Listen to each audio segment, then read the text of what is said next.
Itu yang disajikan dalam tulisan tentang madrasah fikih. Tapi ada beberapa madrasah yang lain. Nah, madrasah Nidhamiyah ini sebetulnya pengaruhnya cukup besar. Salah satunya yang pernah belajar di madrasah itu yaitu Imaduddin Al-Khatib. Imaduddin Al-Khatib ini di zamannya nanti bertemu dengan Salahuddin Al-Ayyubi, juga Nuruddin Mahmud Zangki.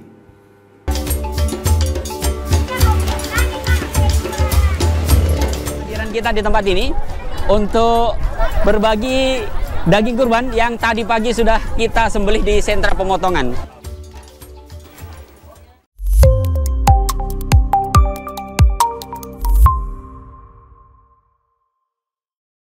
Assalamualaikum warahmatullahi wabarakatuh.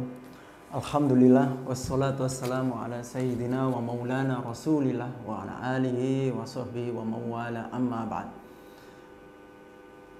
Para pembaca majalah Suara Hidayatullah yang dimuliakan oleh Allah Subhanahu wa taala. Alhamdulillah pada kesempatan hari ini kita berkesempatan untuk membahas membedah rubrik ihwal untuk majalah Syahid pada bulan Juni tahun 2023. Ihwal pada edisi ini berjudul Madrasah Tempo Dulu. Madrasah Tempo Dulu gratis dididik ulama besar. Di sini bahwasanya sebelum masuk ke pembahasan tentang madrasah, bahwasanya Islam itu terdiri dari tiga ajaran pokok. Ini bersumber dari hadis Jibril berkenaan dengan hadis iman, Islam, dan ihsan. Dari hadis itu para ulama menyebutkan bahwasanya intinya ajaran Islam itu ada tiga, yaitu tentang keimanan, akidah, kemudian Islam yang berupa fikih atau syariat. Yang ketiga yaitu ihsan, akhlak. Ada yang menyebut tazkiyatun nafs, ada yang menyebut tasawuf. Lah dari disiplin ilmu itu maka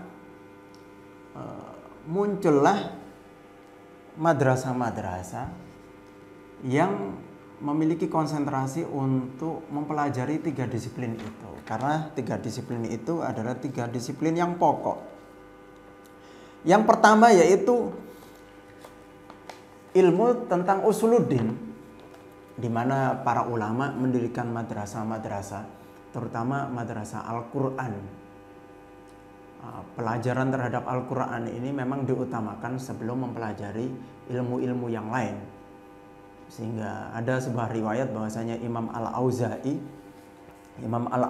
itu seorang ulama ahli hadis dan ahli fikih. Namun ketika ada anak belia yang datang untuk bergabung dalam majelis itu, Imam Auza'i akan bertanya, "Kamu sudah menyelesaikan bacaan Al-Quran?" Kalau belum, maka Imam Auza'i menyarankan anak tersebut untuk mempelajari Al-Quran terlebih dahulu, karena pentingnya ilmu Al-Quran. Namun ketika sang anak mengatakan bahwasanya saya sudah mempelajari itu, maka Imam Auza'i mengetes beberapa ayat Al-Quran untuk dilanjutkan hafalannya. Begitu Imam Auza'i tahu bahwasanya anak ini sudah mempelajari Al-Quran, maka dia bisa bergabung dalam majelis ilmu yang diasuh oleh Imam Al-Auza'i. Karena pentingnya posisi pembelajaran Al-Quran, maka sejak awal para ulama dan orang-orang yang memiliki harta itu mewakafkan lembaga pendidikan Al-Quran yang dikhususkan untuk anak-anak usia dini. Patokannya itu yaitu anak itu sampai balik. Setelah balik baru dia akan mempelajari di luar lembaga yang disebut para ulama sebagai kutab. Kutab ini memang khusus untuk mempelajari Al-Quran, juga mempelajari baca tulis pada saat itu, di mana para ulama menyebutkan bahwasannya yang membangun kutab pertama kali itu adalah Khalifah Umar bin Khattab. Khalifah Umar bin Khattab, di mana Umar bin Khattab menugaskan Amir bin Abdillah Al-Khuzai untuk mengumpulkan anak-anak dan mengajarkan kepada mereka Al-Quran. Dan Al-Quran ini memang mempelajari Al-Quran ini khusus untuk anak-anak pada waktu itu, di mana dalam kutab sendiri akan disediakan makanan, minuman, kemudian juga dokter ini fungsinya itu untuk di samping untuk mengetahui kesehatan anak-anak yang belajar, juga untuk mengetahui anak ini sudah balik atau belum. Kalau sudah balik maka dia tidak belajar di kutab lagi. Nah, biasanya kutab ini ada kutab yang didirikan sendiri, tapi ada kutab yang didirikan bersama dengan bangunan yang lain. Bangunan yang lain itu bisa bangunan yang bernama sabil. Sabil itu adalah bangunan di mana itu dibangun untuk memberi pelayanan kepada para musafir ketika mereka membutuhkan minuman, maka pihak sabil akan memberikan minuman secara cuma-cuma kepada mereka. Sabil itu biasanya di bawah, kemudian kutabnya itu biasanya di lantai 2. Itu biasa bangunan seperti itu, paduan antara sabil dan kutab itu model seperti itu terjadi di zamannya Mamalik dan zaman ini Turki Utsmani. Kutab, ada juga kutab yang ini bergabung dengan madrasah Al-Quran untuk orang-orang yang lebih dewasa daripada sebelumnya, ketika mereka mempelajari Al-Quran di kutab kemudian melanjutkan ke madrasah Al-Quran yang para ulama biasanya menyebut sebagai Darul Quran. Darul Quran. Nah, di Darul Quran ini sama dengan kutab, bahwasanya itu adalah murni wakaf. Biasanya pemilik Darul Quran ini mewakafkan harta-harta yang lain untuk biaya operasional Darul Quran ini. Dalam tulisan ini disebutkan beberapa contoh dari Darul Quran. Salah satunya ada Darul Quran Ad-Dailamiyah yang dibangun pada tahun 847. Ada juga Darul Quran As-Sobuni, itu yang masyhur, yang berada di Damaskus. Disebut As-Sobuni karena memang mengambil wakaf dari sebuah desa yang bernama As-Sobuni.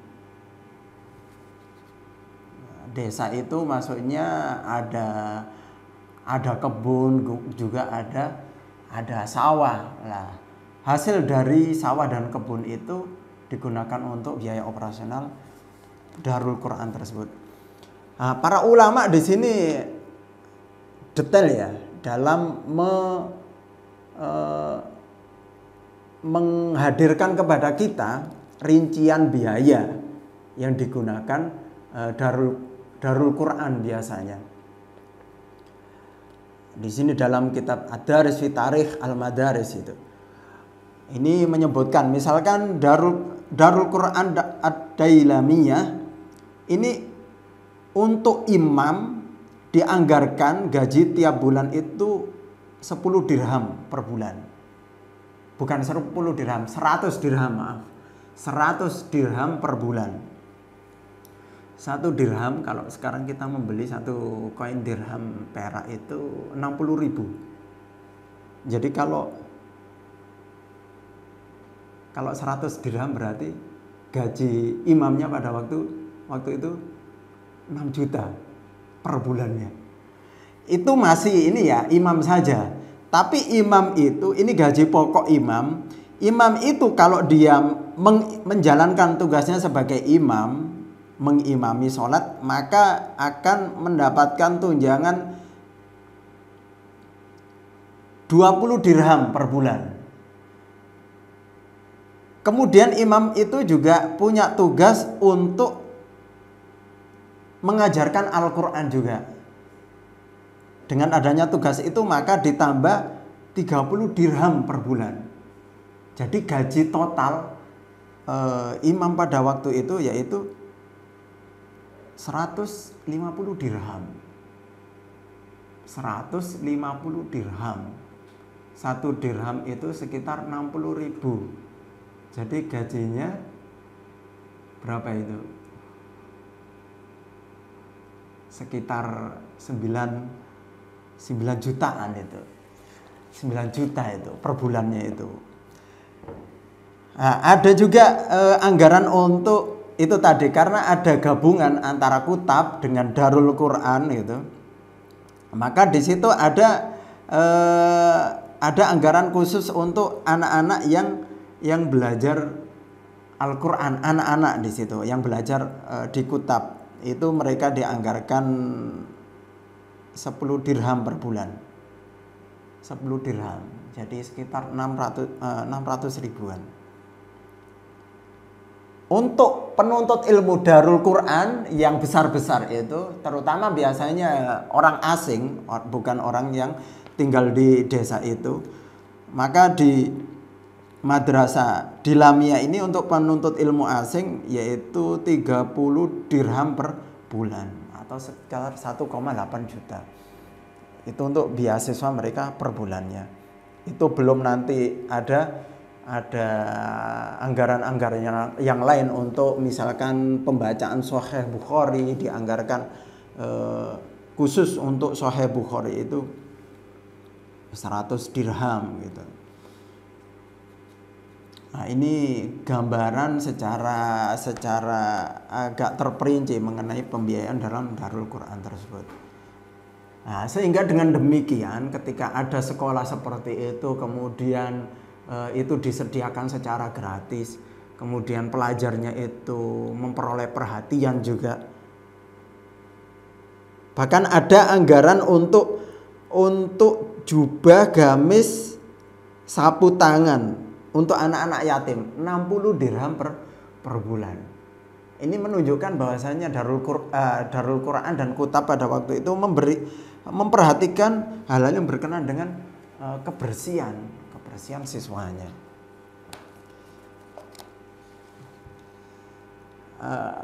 Itu ya mengenai Al-Quran, karena masih berkenaan dengan usuluddin, maka juga para ulama itu juga berinisiatif untuk membangun madrasah-madrasah yang khusus mempelajari hadis Rasulullah SAW.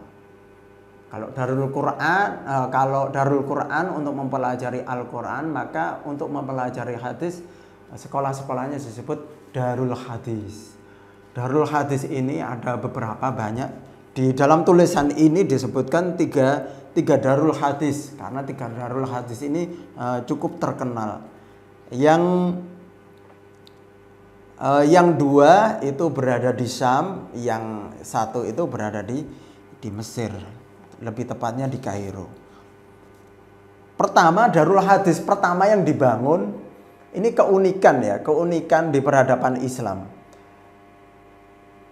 Di masa di mana umat Islam itu sibuk menghadapi pasukan salib, sibuk menghadapi penjajah, tapi di waktu itu justru menunjukkan kebangkitan keilmuan dalam peradaban Islam. Para ulama menyebutkan bahwasanya Darul Hadis yang pertama dibangun yaitu Darul Hadis An-Nuriyah. An-Nuriyah ini karena dibangun oleh Malik Nuruddin Mahmud Zangki. Gitu. Ini Darul Hadis yang pertama. Di situ Malik Nuruddin Mahmud Zangki mempercayakan Darul Hadis ini kepada seorang ulama hadis besar yaitu Al-Hafidz Ibnu Asakir. Ini yang pertama. Jadi di kondisi yang umat Islam yang seperti itu, tapi justru keilmuan umat Islam itu bangkit semarak. Kemudian Darul Hadis yang kedua, Darul Hadis kedua yang di Syam. Jadi kita akan mengenal para ulama ahli hadis ya. Ada Al-Hafidz Ibnu Katsir, ada siapa lagi itu? Al-Mizzi, Al-Hafidz Al-Mizzi yang merupakan mertua Ibnu Katsir. Juga Al-Hafidz Ibnu Shalah. Jadi kalau kita mempelajari hadis akan akrab dengan profil-profil ini. Ada Imam An-Nawawi. Nah, mereka ini munculnya dari mana? Mereka ini munculnya dari sekolah yang bernama Darul Hadis Al-Ashrafiyah. Mereka belajar di tempat itu, kemudian akhirnya menjadi guru juga di tempat itu. Jadi ulama-ulama besar itu keluar dari madrasah-madrasah hadis yang cukup besar. Darul Hadis Al-Ashrafiyah ini diwakafkan oleh Malik Al-Ashraf, putra dari Malik Al-Adil. Malik Al-Adil ini adalah saudara dari Salahuddin Al-Ayyubi. Kemudian ada Darul Hadis Al-Kamiliyah. Ini khusus Darul Hadis yang ada di Mesir. Darul Hadis yang pertama kali dibangun di Mesir. Kalau kita mendengar nama para ulama hadis seperti Imam Zakiyuddin Abdul Azim Al-Mundhiri gitu. Ada juga Al-Hafidz Ibnu Al-Mulakin, gurunya Ibnu Hajar Al-Asqalani. Ada juga Al-Hafidz Ibnu At-Tihyah. Ada juga kita mengenal Al-Hafidz Ibnu Daqiq Al-Id. Nah, ini semua berasal dari Darul Hadis Al-Kamiliyah. Yang disebut Al-Kamiliyah karena diwakafkan oleh Malik Al-Kamil. Malik Al-Kamil, yaitu putra dari Malik Al-Adil, saudaranya Salahuddin Al-Ayyubi. Jadi ada Al-Kamil, kemudian Al-Ashraf, ini sama-sama satu saudara sebetulnya. Ini Darul Hadis yang khusus mempelajari hadis. Itu yang pertama, karena hadis tadi mengenai usuluddin, yaitu pokok-pokok dari din ini, Al-Quran dan hadis Rasulullah SAW. Nah, maka yang kedua tentang madrasah yang khusus mempelajari fikih, yang merupakan penerapan dari al-Islam itu tadi, atau syariat. Atau para ulama juga menyebut ilmu fikih yang berkenaan dengan amaliyah. Dalam berkenaan dengan madrasah yang khusus mempelajari fikih ini, madrasah yang paling awal dibangun menurut para ulama itu madrasah yang dibangun tahun 400 Hijriah, yang didirikan oleh Wazir Nizam Al-Mulk, yang merupakan Perdana Menteri ya, wazir dari Bani Saljuk itu. Beliau memiliki inisiatif untuk membangun madrasah An-Nidhamiyah. Nidhamiyah karena dibangun oleh Wazir Nizam, itu dinasbatkan kepada beliau. Beliau pertama ini membangun Nidhamiyah ini ada di beberapa tempat, ada di Baghdad, ada di Naisabur, ada juga di Tus, ada beberapa tempat itu. Nah, ini madrasah ini memang beliau wakafkan khusus untuk ulama mazhab Syafi'i. Sehingga pada waktu itu siapa yang hendak mempelajari mazhab Syafi'i akan belajar di madrasah yang besar ini, yang pusatnya terdapat di Baghdad. Kalau kita mendengar nama Imam Al-Ghazali, Imam Abu Ishaq Ash-Shirazi, maka dua profil ini ada hubungannya dengan dengan madrasah Nidhamiyah karena memang keduanya mengajar di madrasah besar itu.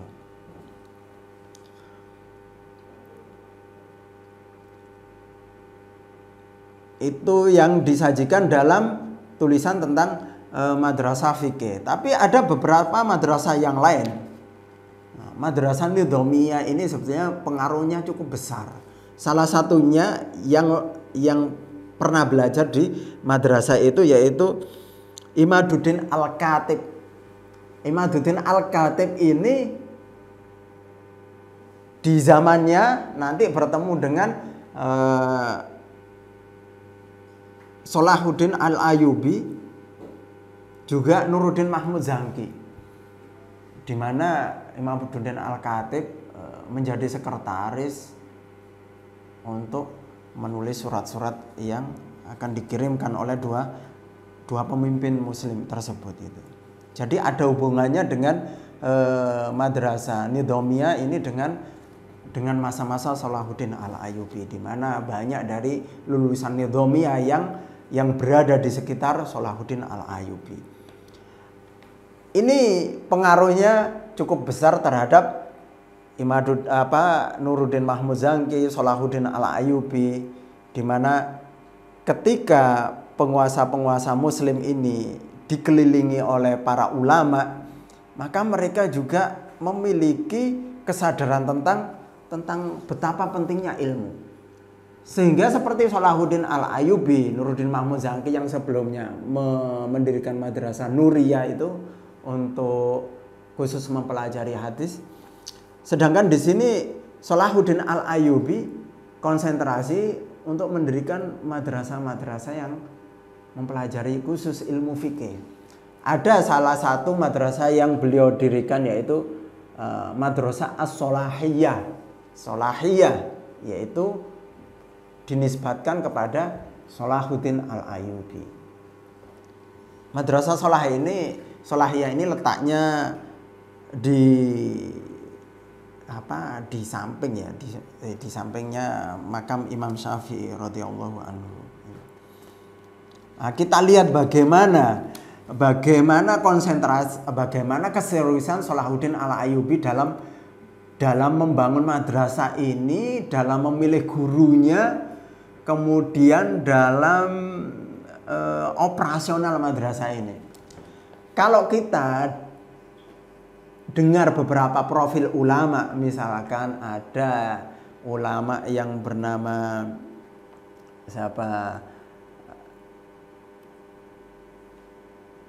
Ibnu Jama'ah, ada juga ulama yang bernama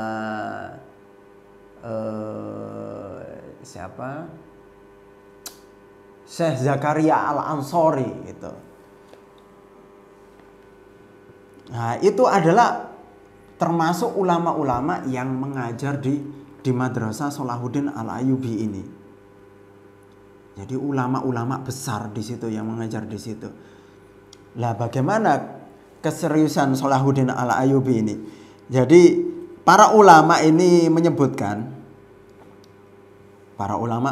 bahwasanya mereka yang mengajar di madrasah itu memperoleh gaji sebesar tiap bulannya ya 40 dinar setiap bulan.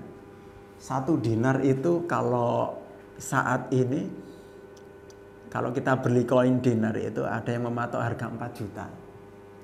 40 dinar per bulan gurunya, coba. 4 juta kali 40. 160 juta. Segitu. Coba bayangkan keseriusannya. Ini tidak heran karena di waktu itu yang mengajar di madrasah ini, Madrasah Solahiyah, yaitu ulama besar. Namanya Najmuddin Al-Khubusani. Najmuddin Al-Khubusani ini muridnya punya guru. Gurunya ini adalah muridnya Imam Al-Ghazali. Namanya Muhammad bin Yahya itu. Dan karena memang ini ulama besar ya, orang akan tahu siapa itu Al-Khubusani itu. Jadi pantas Salahuddin Al-Ayyubi itu memberikan gaji sebesar itu. Cuma karena Al-Hubusani ini adalah seorang yang zuhud, jadi gaji yang diberikan Salahuddin ini tidak pernah beliau ambil. Nah, untuk mencukupi biaya operasional Madrasah Sholahiyah, ini pertama Salahuddin Al-Ayyubi ini mewakafkan hammam. Hammam itu pemandian umum di waktu itu, yaitu pemandian yang sifatnya memang berguna untuk kesehatan ya. Kemudian ada pabrik roti, nah, juga ada tanah di tengah sungai Nil itu ada sebuah pulau yang disebut Jazirofil. Nah, pulau itu memang sangat subur dan menghasilkan banyak hasil pertanian. Nah, itu diwakafkan untuk hasilnya digunakan untuk biaya operasional Madrasah Sholahiyah.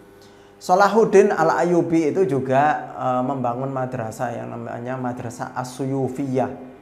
Disebut As-Suyufiyah karena berada di dekat pasar pedang pada waktu itu. Nah, di situ para ulama menyebutkan gaji gurunya yang sekaligus menjadi nadir yaitu 11 dinar tiap bulannya. 11 dinar. Kemudian ada madrasah yang lain seperti Madrasah Sultan Hasan, di mana kalau ini per madhab ya, Madrasah Sholahiyah juga untuk madhab Syafi'i itu. Sedangkan Madrasah As-Suyufiyah ini diwakafkan untuk penganut madhab Hanafi. Ada juga para pemimpin muslim, sebagian dari mereka membangun 4 madrasah sekaligus dalam satu tempat, yaitu yang disebut Madrasah Sultan Hasan. Ini madrasahnya cukup besar, kemudian ada ruangan untuk 4 madhab di situ, yaitu madhab Hanafi, Maliki, Syafi'i, dan Hambali. Itu. Kemudian unsur yang ketiga dalam hadis tadi yaitu ilmu yang berkenaan dengan tazkiyah, ilmu berkenaan dengan akhlak, ilmu berkenaan dengan ilmu tasawuf. Itu ada madrasah-madrasahnya juga. Jadi para ulama biasanya menyebut madrasah khusus untuk mengajari bagaimana seorang itu bisa istiqomah dalam ibadah, kemudian bagaimana seorang itu menjadi bersih hatinya, menghilangkan diri dari penyakit-penyakit hati. Ada madrasah yang biasa disebut sebagai khonqoh. Khonqoh ini biasanya berada di perkotaan gitu. Yang memimpin khonqoh adalah biasanya diberi gelar sebagai Syekh As-Suyuh. Salahuddin Al-Ayyubi termasuk yang membangun salah satu khonqoh yang disebut atau dikenal dengan Khonqoh Said Su'ada. Dan yang menjadi guru di khonqoh ini juga ulama-ulama besar. Salah satunya yang masyhur bagi kita yaitu Syekh Zakaria Al-Ansori.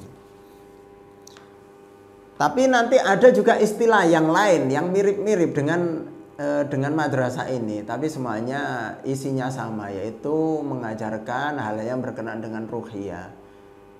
Yaitu ada istilah yang disebut zawiyah, ada juga yang menyebut dengan ribat. Nah, ini kadang-kadang perbedaan ini sesuai dengan wilayah masing-masing gitu. Kalau di sebelah barat sana, daerah Maghrib, maka disebut ribat. Tapi kalau di timur disebut zawiyah. Kenapa disebut zawiyah? Zawiyah itu kan bahasanya pojokan. Jadi tempat yang tidak terlalu luas. Nah, tapi memang di situ tempatnya enak untuk melaksanakan ibadah-ibadah di situ. Nah, biasanya kalau zawiyah itu berada di pedesaan.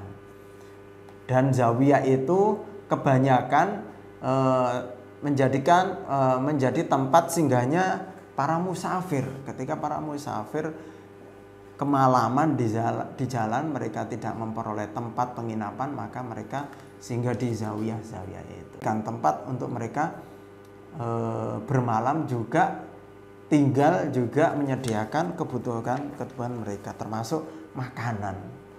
Nah, jadi dalam Islam itu tidak ada yang memberatkan sebetulnya di masa-masa itu. Sehingga ada ulama yang menyebutkan Ibnu Battuta itu bukan orang kaya, tapi beliau bisa keliling dunia sebagai pengelana, ya, pengembara. Nah, di mana Ibnu Battuta itu singgah, yaitu di zawiyah-zawiyah itu. Sehingga di situ, kemudian di situ memperoleh fasilitas makanan, minuman, dan yang lain. Kemudian beliau melanjutkan melakukan safar ke negeri-negeri yang lain, kemudian singgah di zawiyah yang lain di negeri tersebut. Ini pembahasan 3 tulisan yang berkenaan dengan rubrik ikhwal pada edisi Juni ini, tentang gambaran madrasah tempo dulu, di mana madrasah itu bagaimana operasionalnya, kemudian siapa yang dihasilkan, kemudian bagaimana mereka hidup, bagaimana mereka mempertahankan diri dengan biaya operasional yang dibutuhkan. Mudah-mudahan apa yang kita bahas di sini bisa memberi manfaat kepada kita, memberi inspirasi, dan tentunya memberi semangat kepada kita untuk terus mengkaji kekayaan-kekayaan khasanah Islam yang terdahulu, sehingga kita bisa mengambil suri tauladan dari kebaikan-kebaikan apa yang telah dilakukan oleh generasi umat Islam terdahulu. Demikian, mudah-mudahan bermanfaat. Wabillahi taufik wal hidayah. Wassalamualaikum warahmatullahi wabarakatuh.